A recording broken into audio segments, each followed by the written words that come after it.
Hi, folks. Welcome to Crisco's Corner. Hi, folks. Welcome back.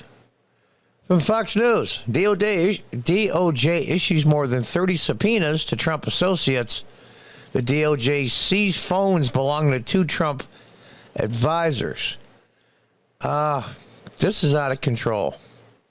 I just heard, it's not on any of the media channels yet, but Mike Lindell was on a hunting trip, I guess, and he was by a Hardee's, and he was surrounded by FBI agents. Mike Lindell is the My Pillow guy, the one that Walmart and everybody else screwed over because of his association with Trump.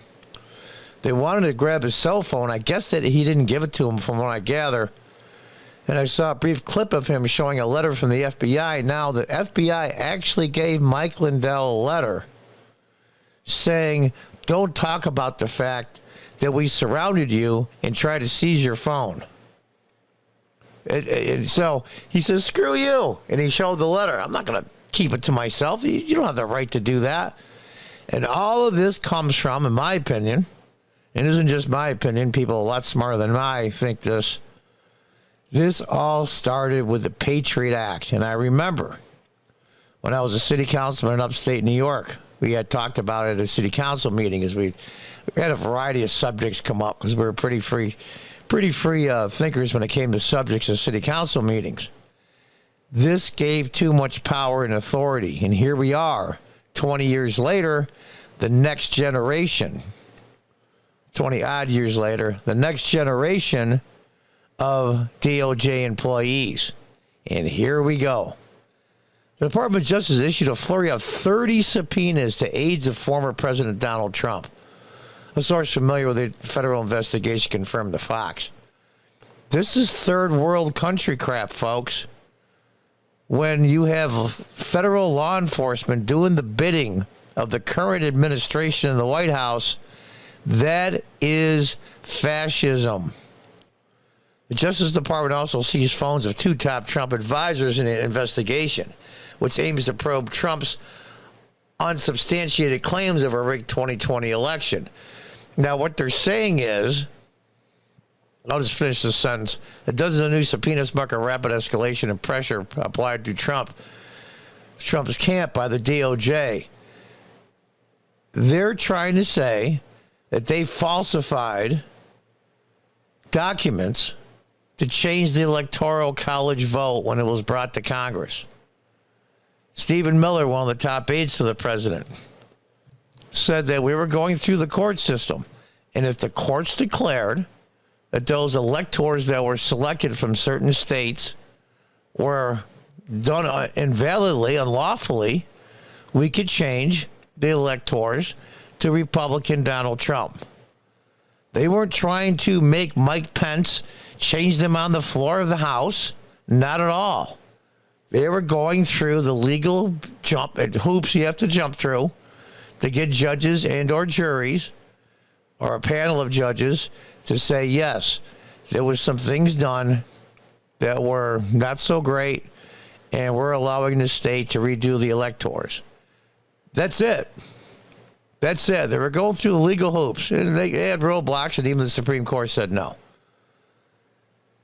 The Justice Department is investigating allegations of phony Electoral College certifications from 2020 that declared Republicans were the electors voting for Trump and Mike Pence, when in fact Democrats had won and voted for President Biden and Vice President Kamala Harris.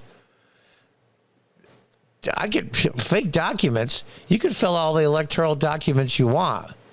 It's the ones that go to the House floor that are actually counted, the only ones that count. And they're waiting for a court ruling. Of course, they never used the documents because the court never ruled in their favor. Tim Parlatore, an attorney for Trump confidant and former New York City Police Commissioner Bernard Kerik, confirmed that Kerik received a subpoena last Tuesday to appear before a grand jury on September 23rd. The DOJ declined to comment. Well, what a shocker. They run their mouths pretty good everywhere else. They leak everything. I saw a meme a few days ago that said, look how many leaks came out of the raid on Jeffrey Epstein Island. How many leaks came out of that raid? And how many leaks came out about Trump? And that's all you need to know about the current FBI. I don't think it's going to stay this way, the FBI, forever. But they got some serious changes in mopping up to make.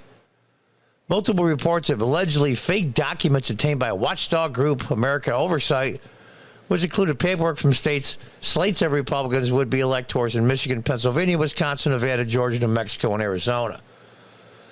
They're trying to say that these fake documents are trying to get put in so they use them instead of the ones they use in the House when they count the Electoral College. I could have made all the documents I wanted to, but I don't understand this one. I really don't. What is it that the law did they break? I don't understand. DOJ officials are waging a two-front war and ongoing investigation with both Trump's claims of a rigged election and the recent raid at Mar-a-Lago that discovered a wealth of classified documents retained in his possession after leaving office. They want him gone because they're afraid of him. Donald Trump can't run again. If he runs for president and wins, he can't run again by constitutional amendment. So that makes, as far as they're concerned, that makes him more dangerous. And when I say them, I mean the Department of Justice, Intelligence Services, the deep state as they call them. He's got nothing to lose politically by taking out as many as they can. Take out all the hundreds, if not thousands, of people that work in the executive branch and fire them all. And the ones you can't fire, stick in a warehouse somewhere counting paper clips until they get their retirement. That's what he wants to do. He knows how to go after this time. He was sold a bill of goods by the uniparty, neocon Republicans. He didn't really know how to work Washington. Washington was outside of his wheelhouse. He knows business. He knows construction. But that Washington is a whole different animal. I think he did the best he could, but he listened to the wrong people. It's just such a shame. This is third world country stuff. Trump called it unprecedented and misguided in raiding their house, and that one had spiraled out of control, while stressing that the government has not yet proven that the records remain classified. They're on a fishing expedition. They only have 100-odd days left, and that is the Democrats. Even if they manage to keep the Senate, they're still screwed. But they're in there until January 3rd, I believe.